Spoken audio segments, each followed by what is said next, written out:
Hi everybody, my name is Chris Brown. I'm the Chicago Public Library Commissioner, and welcome to our Whitney Young Branch Library in Chatham. Thank you so much for being here today, and thank you Mayor Lightfoot for your leadership and whole government approach to city safety, which you can see by everyone gathered here. This approach is an investment and an acknowledgement that we all have a role to play in providing youth with opportunities and with safe spaces in Chicago, especially over these summer months. Libraries provide safe and welcoming spaces for all, and we stand here today with our partners committed to being an ongoing part of the solution in making the city a safer place. Every day, our libraries welcome young people, teens, families, seniors. Even during the height of the pandemic, we were welcoming up to 300,000 visitors every day. And thanks to the Whitney Young Branch and the dedication of our talented manager, Mitchell Smith, and team, we're welcoming them here as well. In preparation for each summer, the city has been convening departments and community stakeholders like our libraries to get us at the virtual table together to collaborate on neighborhood safety efforts. And our city agencies and partners have been investing in solutions that ensure resources and opportunities are going to our youth over the summer. It's been inspiring to see so many agencies collaborating and working together. And for instance, this holiday weekend at our own Whitney Young branch here at this library, we're going to be offering extended hours tomorrow until 7 p.m. as we partner with the Chicago Parks District and their rolling rec to offer combined opportunities to keep youth engaged and having fun and safe into the evening hours. And that's really only the beginning. Our branches and U-Media teams are working to make sure that our youth have planned summer after-school programming in our neighborhoods. There's other great examples of recent cross-agency collaborations, like the wonderful things we've been doing with the park districts, with public schools, and with public schools and other key partners at our new Ledford Regional Library. One that I'm especially proud of is our new Market Days program, offering West Side communities fresh produce every third Saturday in partnership with Greater Chicago Food Depository. We've also committed to supporting and joining partner initiatives led by agencies like the Park District and their Summer Kickback Series as they work with community-based organizations to hire teams to plan events and promote vaccinations. And that's thanks to our Amazon sponsor. As Chicago continues to open up, our library's opportunities for youth are increasing. This summer, the library is going to be the place to connect with opportunities, as all of our staff in our 81 locations are going to be trained as My Shy, My Future navigators, connecting youth with opportunities. And at the library, we'll also have over 200 paid jobs, 50 paid interns, where youth will be able to serve as My Shy, My Future ambassadors, connecting their peers with opportunities. Teens right here in Chatham will have a unique opportunity as our U-Media teens and our staff are going to be working with artists on a mural here at our Whitney Young Library, thanks to funding from the Library Foundation. Libraries are community hubs and heartbeats of our neighborhoods, which means that the people of Chicago are key to us achieving our mission, and just as key is their safety. We're all responsible for a safer Chicago. And so I'd like to thank Mayor Lightfoot for your leadership, for getting the city to the table to address safety with urgency, and for fostering a culture of collaboration. And on that note, it's my honor to introduce our Chicago Mayor, Mayor Lightfoot.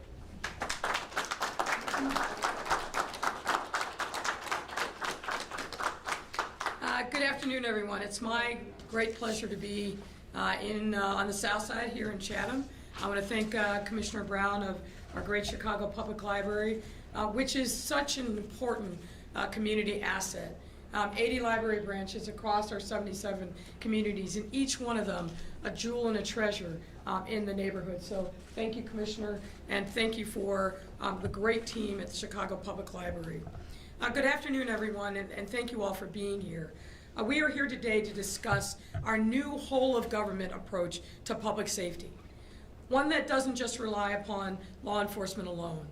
Instead, we acknowledge and believe that to make neighborhoods both safe and vibrant, we must use data.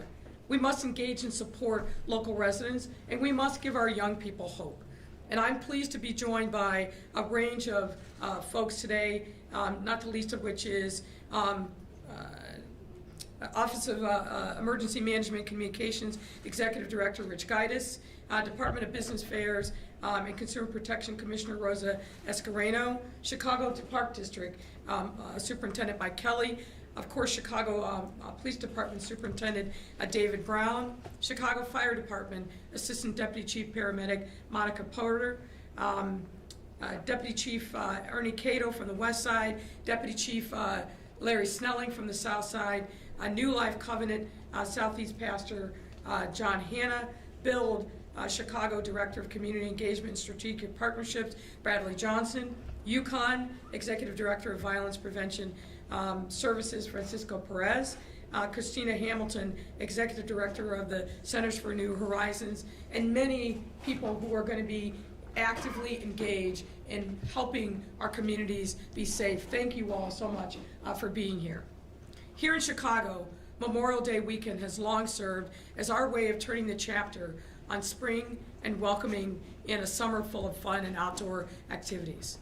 As city leaders, it's our responsibility to not only ensure that there are fun outdoor activities for our residents to engage in, but also ensure that they are safe doing so. Warm weather means more and more people out and about, and making it likely that some of our residents, especially our young people, might find themselves caught up in a difficult or challenging circumstance, making decisions that not only endanger themselves, but other residents around them. Chicago, unfortunately, has an incredibly painful history with violence, especially during the summer. We've seen far too many times what happens when young people and their families don't have access to opportunity within their own neighborhoods. Disinvestment deepens, cycles of poverty continue, hope disappears, and unfortunately, violent crime may increase. Since I've been mayor, we have worked diligently to change this history in Chicago. Recall that in 2019, we ended the year with under 500 homicides for the first time in years. And then COVID hit. And among the many terrible consequences of this deadly virus is it exacerbated the violence here in Chicago and in many cities across the country. But we owe it to all of our residents in every neighborhood to bring peace and vibrancy back. Accomplishing this mission, we know, is not easy, nor can it be done alone. But we have an obligation to continue this fight literally for our residents' lives. And making this summer, the summer we've all been waiting for after the year that we've just endured, we need to make this the safest one yet to make significant progress. That's why we've convened government, community, and faith partners here today to roll out the Summer Safety Strategy, our city's latest effort to create strong, all-city response to public safety. And this strategy, which has been in the works for weeks, differs from past years, and it is truly a whole-of-government approach, driven by data and allegiance with important community partners. Violence is an issue that impacts our communities, our local economies, and really the psyche of our entire city, how we see ourselves and how others see us. Meaning that we need, as leaders from every different sector, to come together and co-create holistic interventions and solutions that really get at the root causes of violence. And as you can see by the sheer number of leaders we have here today, the Summer Safety Strategy aims to do just that. But we've called this before, and we know that every part of government has to step up and do its part. And what does this approach actually look like on the ground for residents, for those who are most impacted? Well, let me tell you.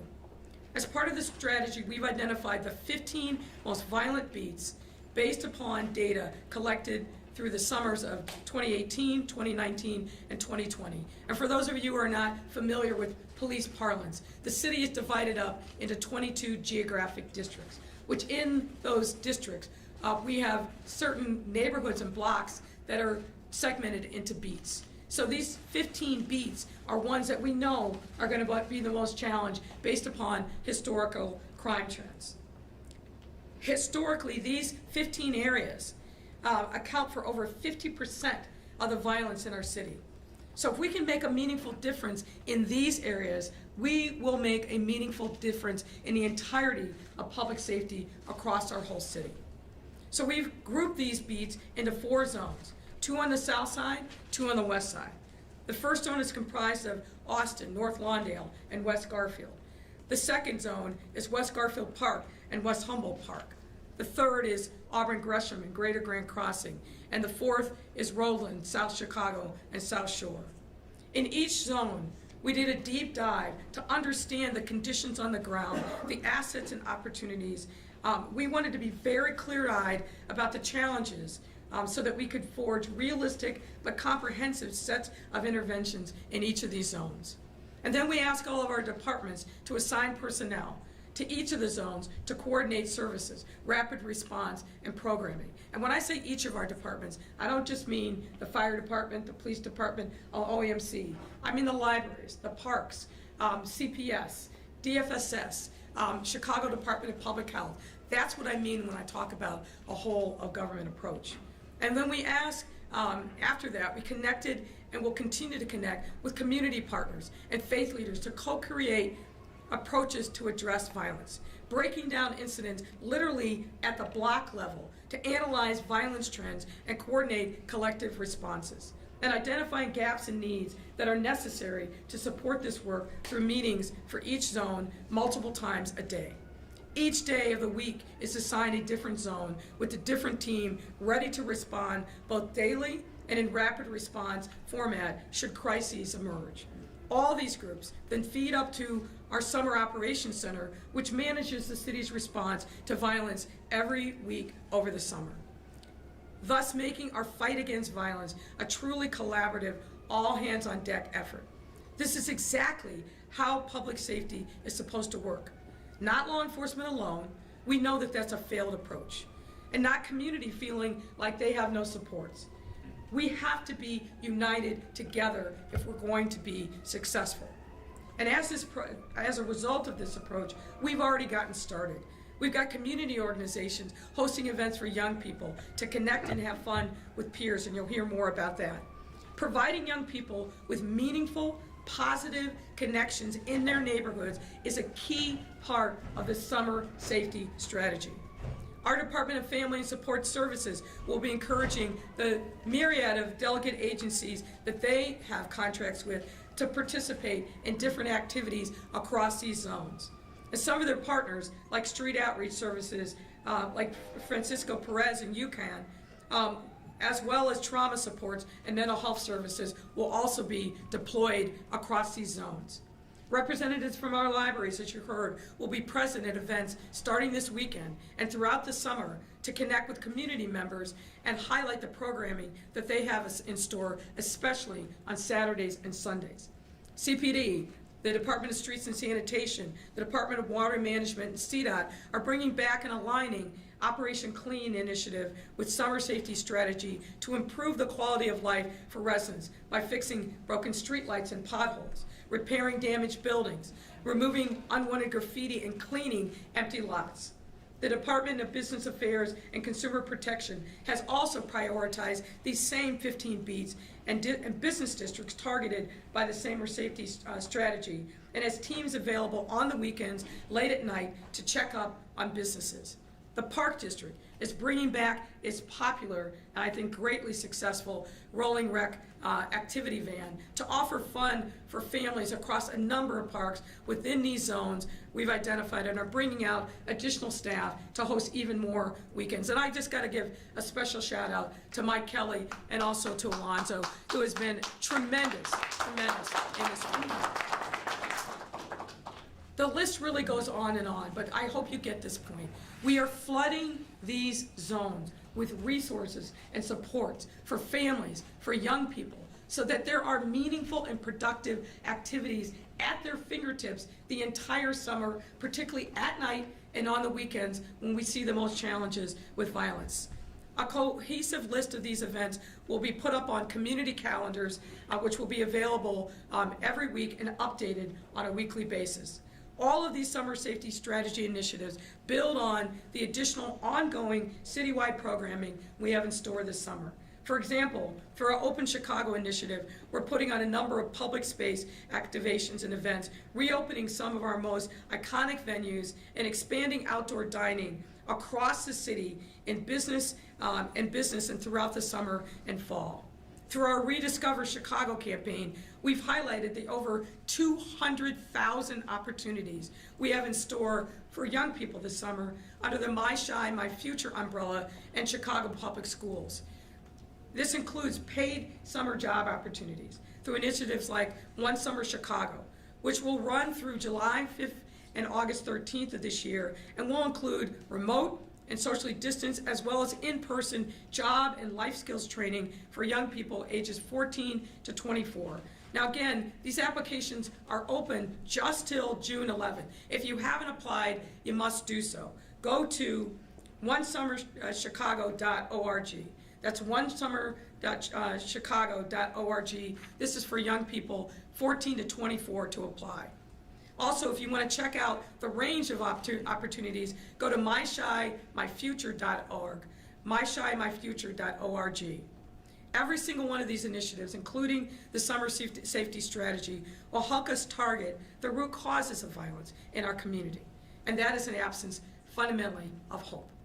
We want to build hope and opportunity in every community across the city, but particularly those most plagued by violence. And what is more, we are working with our departments and community partners about how to be better partners, to build capacity so we all take ownership of public safety, as Commissioner Brown said. Now, I want to do one more thing before I turn to Superintendent Brown. I want to take a moment to talk about a different form of violence that is every bit as pernicious but doesn't get the kind of coverage, and that's gender-based violence.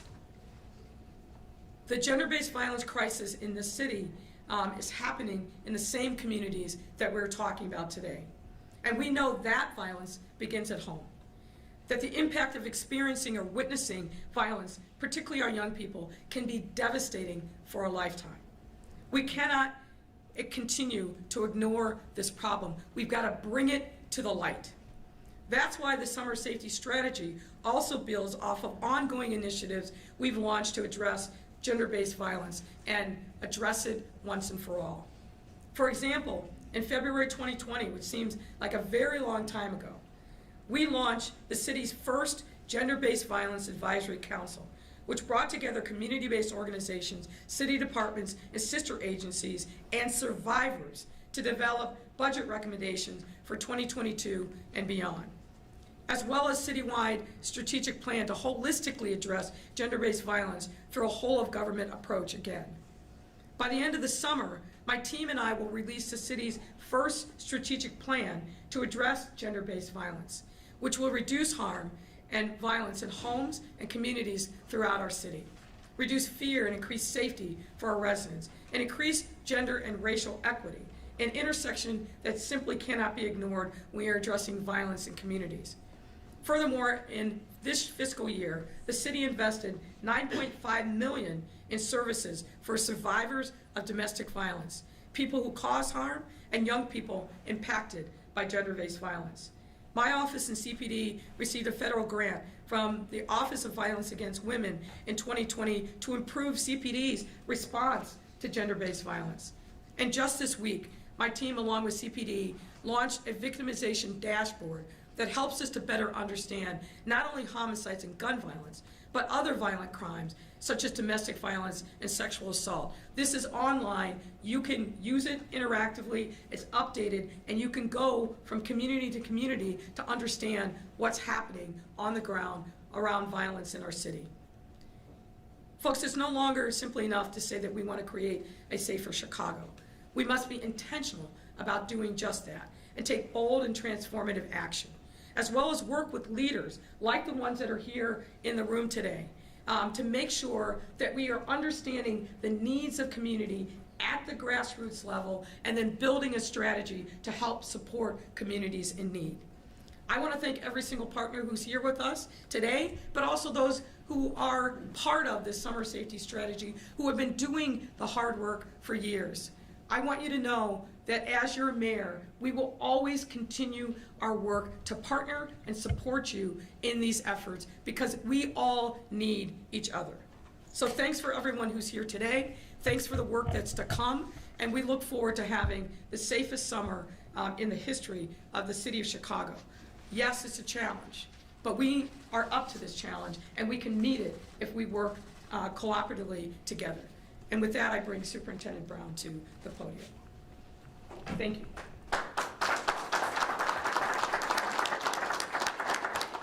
Thank you, Mayor Lightfoot. It's great to see many of our city and community partners here today before what is a very important weekend in our city. As Chicago continues to reopen and more residents and visitors are out and about enjoying everything our city has to offer, know that Chicago police officers will be out in the communities ensuring the safety of residents over the holiday. I want to thank all of our officers and their families for their sacrifice and dedication to the people of Chicago. The Summer Operations Center is in operation again this summer, which will allow CPD and OMC personnel to monitor activities citywide and quickly deploy resources to incidents as they occur. CPD has conducted multiple tabletop exercises to logistically plan for the summer and make sure we are ready. Using data-informed policing to identify areas of higher crime, as the mayor mentioned, also using smart policing technology in our strategic decisions rooms and our area technology center rooms to monitor and track activity. Our whole of government approach, coordinating with other city departments and other agencies to ensure appropriate deployment of resources, to include street outreach and violence interrupters. CPD has also made working with grassroots organizations and community leaders a top priority throughout the year, as together we create community around our young people. Within CPD, a new neighborhood policing initiative. Our district coordinating officers have just graduated another class, so now that we are in with our MPI DCO program in the 3rd, 4th, 5th, 6th, 7th, 9th, 10th, 11th, 15th, and 25th districts with this program. We will work to prevent crime with this program by working directly with residents to build trust and solve quality of life problems that can lead to crime. As the mayor said, this is an all hands on deck, whole of government brought to bear on violent crime. If you see something, say something, whether it's a uniformed officer or by calling 911 or submitting a tip anonymously to cpdtip.com. Please stay safe, have fun over the holiday, but know that the Chicago police officers will be serving you and this community with everything they have, risking all to protect you. I will now turn everything over to Francisco Perez with UCAN. Francisco?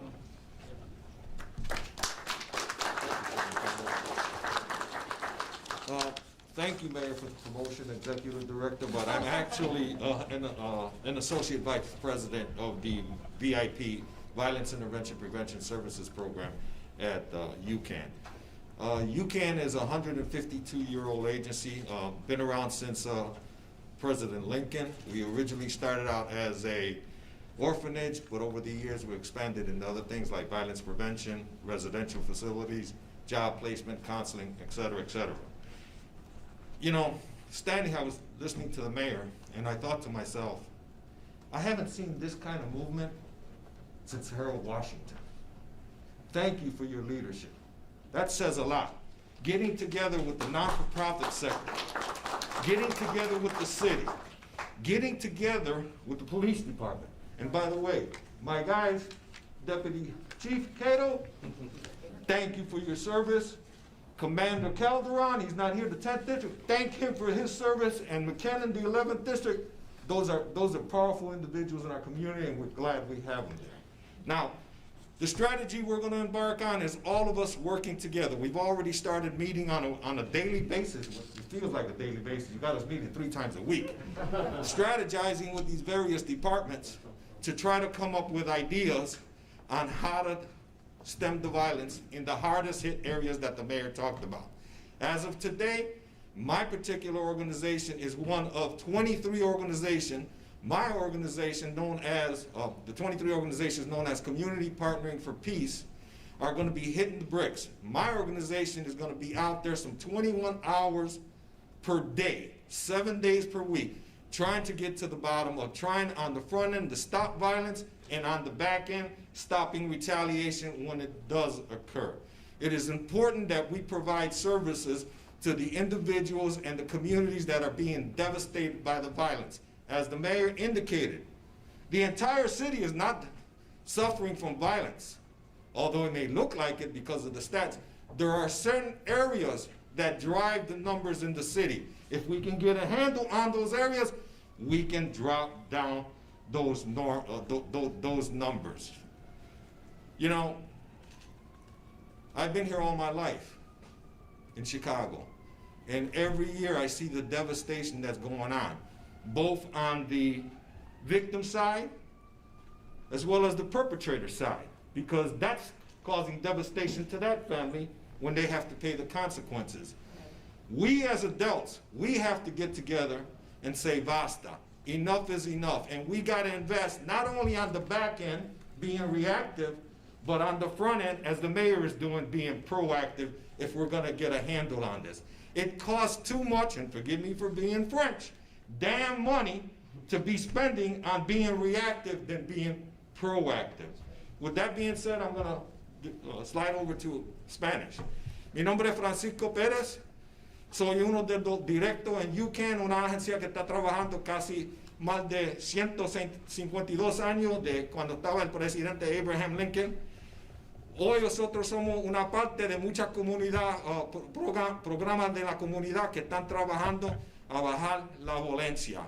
Vamos a estar trabajando 7 días a la semana, casi 21 horas al día, desde las 4 de la tarde hasta las 12, desde las 6 de la tarde hasta las 2, desde las 10 de la noche hasta las 6 de la mañana. ¿Por qué tan tarde? Porque la data le dice a nosotros que en esas horas son que mucho de la violencia está pasando. ¿Okay? Nosotros somos parte, UCAN, de 22 otras organizaciones que se llama el Institute for Nonviolence, the Alliance of Local Service Organizations, Breakthrough, New Life Ministries, Activists. Toda esa agencia, hay 23 de nosotros, estamos trabajando juntos a bajar la violencia en la parte de la ciudad donde está la violencia acabando con los jóvenes en la comunidad. Voy a terminar con una cosa también. I'm going to finish with one thing that you mentioned about gender-based violence. In the North Lawndale community, last month, we saw some 14 victims of violence.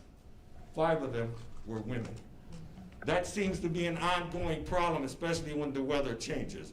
En la comunidad que yo trabajo, había 14 víctimas de la violencia el mes pasado. 5 de esas personas eran mujeres.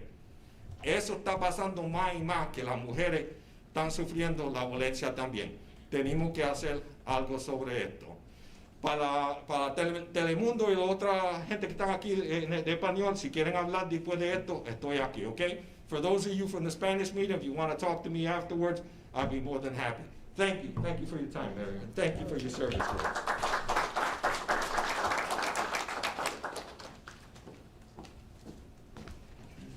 Good afternoon. I'm Krista Hamilton. I am the CEO and Executive Director of Centers for New Horizons. We are grateful for the opportunity to work with Mayor Lightfoot and the city to prevent violence.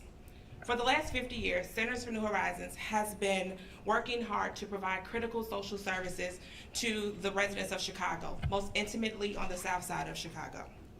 We are well aware of the challenges that we are faced with yearly during Memorial Day weekend, considering that, and as a partner, We want to ensure that we are aligned with the efforts of the city that the city will be employing this weekend to address violence. Centers for New Horizons has received funding from the City of Chicago and other partners to provide victim services. Victim services funding allows us to provide comprehensive trauma-informed services for victims of violence and their families. This includes incident response, supporting impacted individuals through one-on-one interactions, support groups, and other resource coordinations to get those individuals out of crisis. We also will be participating in the summer safety strategy meetings with community groups and city partners to better address violence in high priority areas. In addition to victim services, Centers for New Horizons also has a plethora of other programs to assist perpetrators of violence. So not only are we assisting those victims, many times the victims and the perpetrators can be the same people. So we'll also be implementing this summer lots of programs to encourage those individuals to join our services. Our staff will be on call this weekend to support the city as needed. However, we are hopeful that this weekend will be a peaceful weekend for everyone. Thank you. I'll bring to the podium Rich Guidance, OEMC. Thank you, Krista. And good afternoon. I'm Rich Gaitis, Executive Director of the Chicago Office of Emergency Management and Communications. Memorial Day is not just a holiday for barbecues and celebrations. For many families, it is a time of remembrance for lost loved ones in service to their country. I encourage everyone to take time to honor and remember their sacrifice. As Chicagoans get ready to enjoy a 3-day holiday weekend and the unofficial start of summer in Chicago, we want to remind everyone to do so safely. Public safety is our #1 priority, and the city remains ready to respond to all public safety hazards. As part of Mayor Lightfoot's all-hands-on-deck efforts to protect residents and communities citywide, OEMC and the Chicago Police Department will once again activate the Summer Operations Center, the SOC, located at OEMC. SOC provides strategic oversight and coordinated citywide deployment of public safety personnel and assets to enhance our ongoing collaborative efforts around violence reduction. The SOC rolled out in early May with full activation this weekend and continuing through the summer with the Chicago Police Department, OEMC, as well as key city agencies and partners. Each weekend throughout the activation, we will be conducting multiple daily calls to facilitate information sharing citywide with all necessary agencies. To further enhance our efforts, OEMC has also activated the Emergency Operations Center to support the SOC over the 3-day holiday weekend to include representatives from additional city departments and agencies. The EOC will support citywide coordination of service requests, deployed assets, and the overall collaboration efforts with local, state, and federal agencies, including Mayor's Office, Chicago Police Department, Chicago Fire Department, Department of Street and Sanitation, Chicago Department of Transportation, Department of Water Management, Assets, Information and Services, Business Affairs and Consumer Protection, Chicago Transit Authority, Chicago Public Schools, Cook County Sheriff's Office, Public-Private Task Force, Illinois State Police, and National Guard. We'll make every effort on behalf of the city to keep residents and visitors safe. We want everyone to know they have a role to play here as well. We remind everyone, if you see something, say something. The public is encouraged to be aware of their surroundings and report suspicious activity posing an immediate threat by calling 911. Additionally, as beaches open and more people gather on the lakefront, it's important to know your location when calling 911 to report an incident. Chicago location identifiers or pole markers serve as an additional tool for emergency personnel and the public to provide their exact locations for a rapid response. The green aluminum pole markers with letters and numbers based on the city addresses is geocoded system can be found on light poles in areas along the lakefront in Grant Park and Lakeshore Drive. The city will have resources in place to monitor activities this summer. As always, OEMC urges residents to be cognizant of threatening weather conditions, emergency situations, and to heed messages and alerts from officials. For residents and businesses, there are a number of ways to receive emergency alerts from OEMC through Notify Chicago and ShyBiz. To receive Notify Chicago text and email alerts, residents can subscribe at notifychicago.org. The ShyBiz alert is specifically for Chicago businesses, and the easiest way for businesses to sign up is by texting ShyBiz to 67283. I want to wish everyone a safe and enjoyable holiday weekend. Mayor, thank you. I also want to acknowledge Leo Schmitz, who I'm calling Chief of the Sheriff's Police. The Sheriff Dart and his team have been absolutely invaluable partners for the city for years, and particularly over these last couple years. So I want to make sure that we give due acknowledgement to them. I also want to acknowledge John O'Malley, our Deputy Mayor for Public Safety, who is also on point here today and happy to take your questions. Hi. First question. This is not the first time that we've heard of the city's all-hands-on-deck approach to summer violence. Why do you think that this approach this time around is going to make a bigger difference? Well, I don't know what you've heard before, but this is different in my 20-plus years knowledge of city government. The difference is this. One is we're using data to really inform the strategy. That's not new. But we're honing in on those areas of the city that have both historically been most challenged by violence, and we're bringing everyone to the table. Our historical approach as a city prior to the time that I became mayor is just relying upon the Chicago Police Department and hoping for the best. That's not what we do.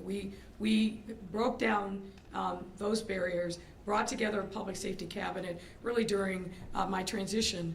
But in thinking about summer safety this year, which really those conversations started at least as early as January, we talked about how we can do more. Because what we were finding is when the police department would clear an area, so say for example, an open air drug market, and they'd find support from other city partners, the minute they were gone, the trouble came back. So we knew that what we needed to do differently is really help the community by building capacity in these areas. And by doing that, really focusing on what's in these different beats. So the discussions have been, okay, if you look at this block, who lives there? Who are the community stakeholders? How can we engage them?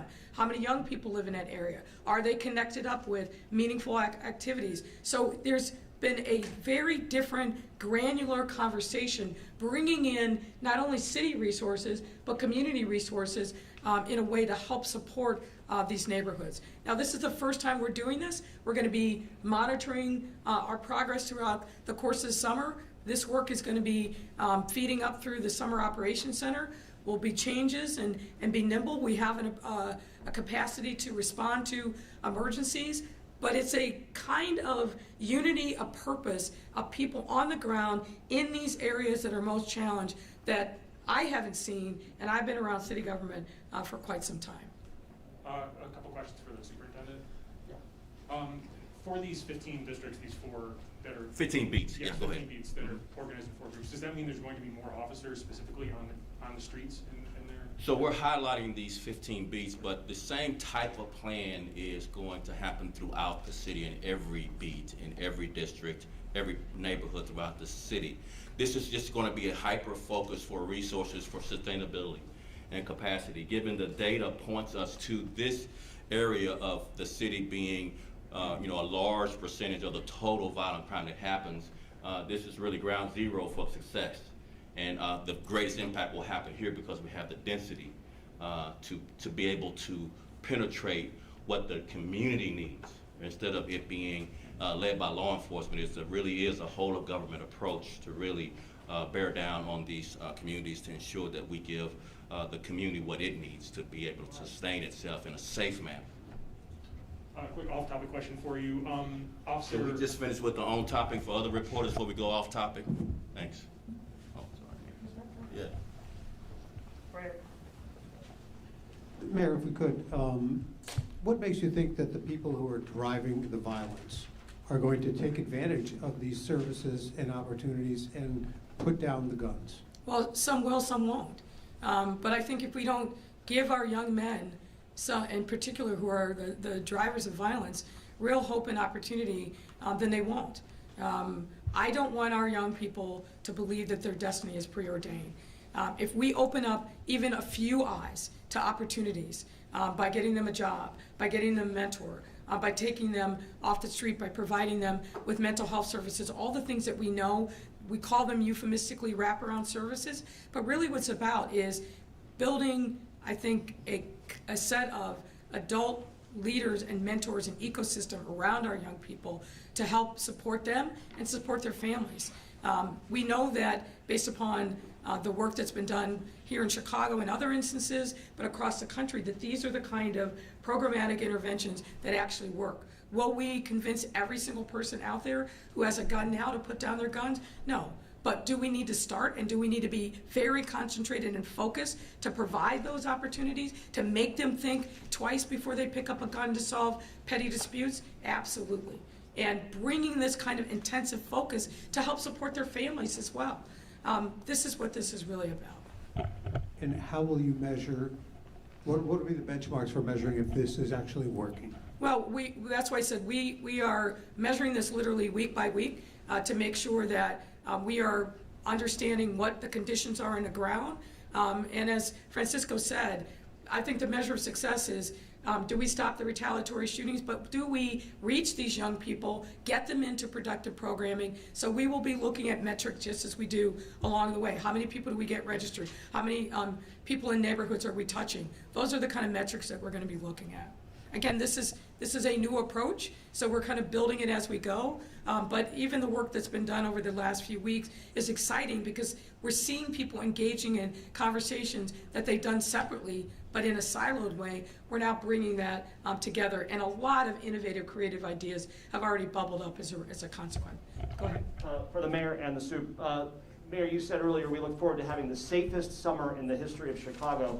Last year, we had the most homicides in the city of Chicago as we've had in the last 20 years on record. How do you square those two That's things? not accurate. That's actually not accurate. That's just since 2016. It was lower than 2016.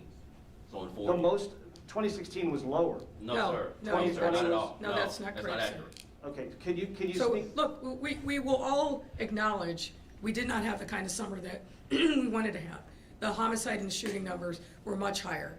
This is a phenomenon, unfortunately, that's happened all across the country. New York, LA, St. Louis, Atlanta, DC, every major city over this last pandemic year has seen a significant increase in violence. That's why we're looking at new approaches, new interventions, so that we can drive those numbers down.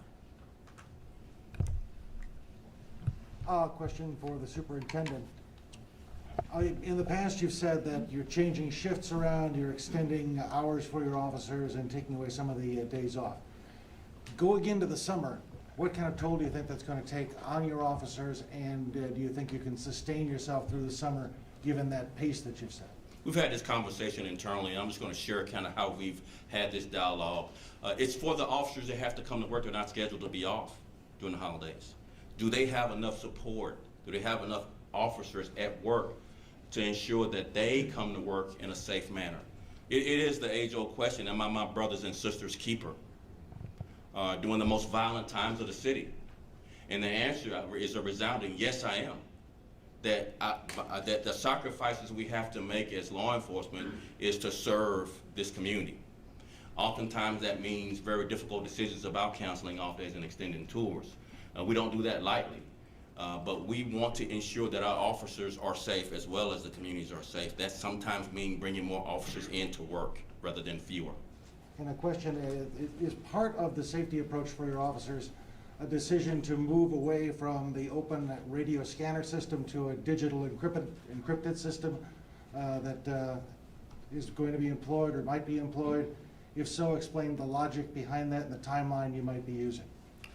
So I don't know what that means, but let me try to take a guess that, our radio systems are encrypted. We likely are doing more of encryption just so that we don't have scanners interrupting radio transmissions that might be a life safety or life-threatening communication that has to happen over the radio. I think the second part of your question is, as we go forward with the utilization of technology to help us do our job, the answer is yes. That as technology advances, we want to leverage technology to make sure we do the job in the safest manner possible. Will the media be able to hear the scanner traffic, or will that be excluded? So it's not necessarily what you hear, it's whether you can interrupt the radio transmissions. I want to make clear that being able to key a scanner and interrupt a radio transmission that might be a life-threatening communication is something that we have to ensure doesn't happen. So the data that I was referencing earlier that you took issue with was about the months in the summer, June, July, and August. The homicide rates in the city of Chicago last summer were higher than any summer since 2000, as far back as the data goes that Yeah. we were able to find. Yeah, so there's How do you- statistics and then there's damn statistics. So you just parsed out 3 months. Well, we're But- talking about summer here today. Okay, let me answer. You ask, let me answer. Please. So the answer is last year was a violent year. One homicide is one too many, but it was lower than 2016's. That's still not satisfactory. Like, if one is one too many, any part of the year where we have increased violence is something that we have a sense of urgency around. And it's really, this whole of government approach is a response to it. It's not more law enforcement capacity, it's bringing more partners in to address some of the root causes of violence. Less, if you just want to say, let's lock everybody up, we know from the 80s that that didn't work, and it's not going to work. And so this whole of government approach is a long time coming. I'm excited about having partners outside of law enforcement able to really penetrate the root causes of violence. So Mayor, are you able to talk about that at all? I mean, last year's summer months, we're here today talking about summer. I don't mean to be isolating, but that is the topic on the table today. Last year's homicide numbers were the worst in 20 years. This summer, you're promising the safest summer in Chicago. No, let's be clear. Okay, this isn't about playing gotcha. So let's be clear, okay? We're talking about people's lives, so let's not trivialize it. Every single person here, every single person who cares about life in the city understands that we are facing challenges. The same challenges that residents and mayors and police chiefs all across the country are facing. Violence in our country has gone up, period. Everyone, everywhere is challenged. So what our goal is to make this summer safe. Can I sit here and promise you that that's what's going to happen at the end of the summer? No, of course not, and you know that. So don't characterize my words in any way that I didn't say. What I said is our goal is to have a very safe summer by using these exact techniques to try to do that. We will see what the future holds. But all of us, and you included if you live in the city, have some responsibility for summer safety. That's what I said. Okay? Thank you. All right.